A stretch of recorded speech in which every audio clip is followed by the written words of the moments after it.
Welcome to Flawless Shoe Reviews. This is the Nike Vomero Plus and this is the Brooks Glycerin Max. They look very similar in terms of having a crazy amount of cushioning underneath their foot, but they feel different and they can be used for different types of activities. As a foot and ankle specialist, I'm going to break down the differences between these shoes so you know which one is right for you. If you look at the midsole on the Nike Vomero Plus first, you can see that it's got the ZoomX midsole that runs all the way through. So the ZoomX cushion is similar to what we see in the super shoes, but it's a different blend of that midsole, so it's not as responsive as those shoes. It's a little bit softer and a little bit bouncier.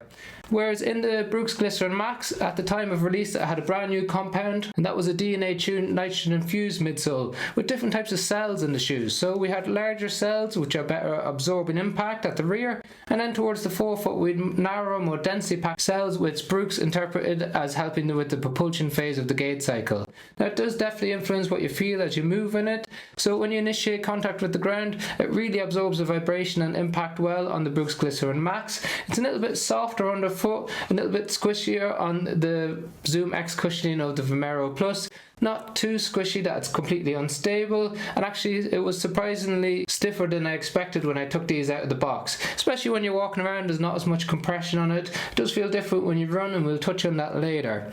As we move along the shoe, we've got a 10mm difference from the back to the front of the shoe, with 43mm in the rear foot and 33 in the forefoot.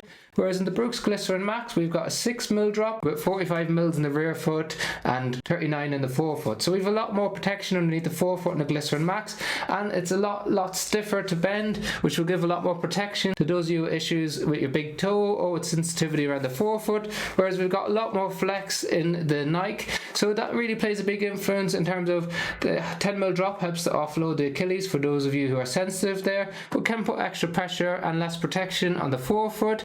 We've got a 6mm drop in the Brooks, which gives a more even distribution of pressure across the foot.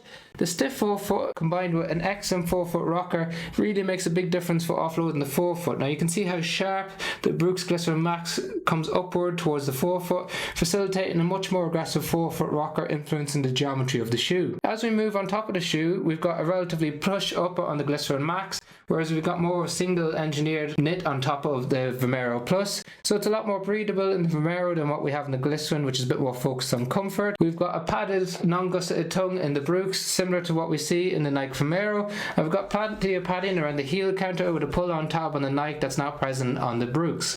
So when it comes to use cases, these are excellent shoes for standing and for lifestyle use. That's not a problem. The 10mm, as we say, can take pressure off the Achilles.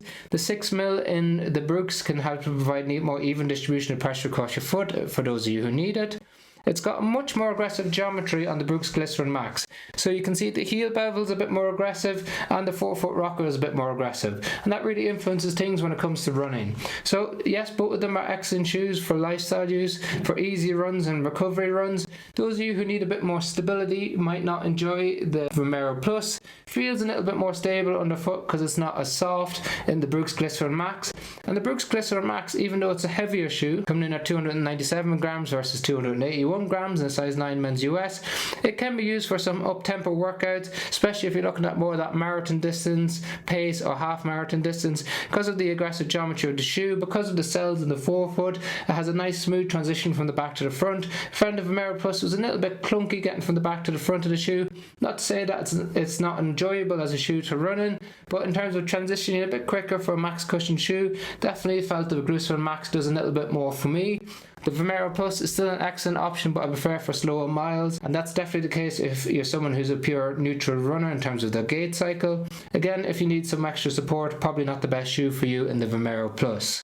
So overall, two really interesting additions to the market in terms of max cushion shoes.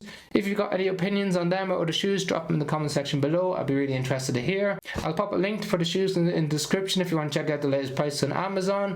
Otherwise, if you found the video helpful or interested, like and share and subscribing makes a massive difference to us. Thank you very much for watching.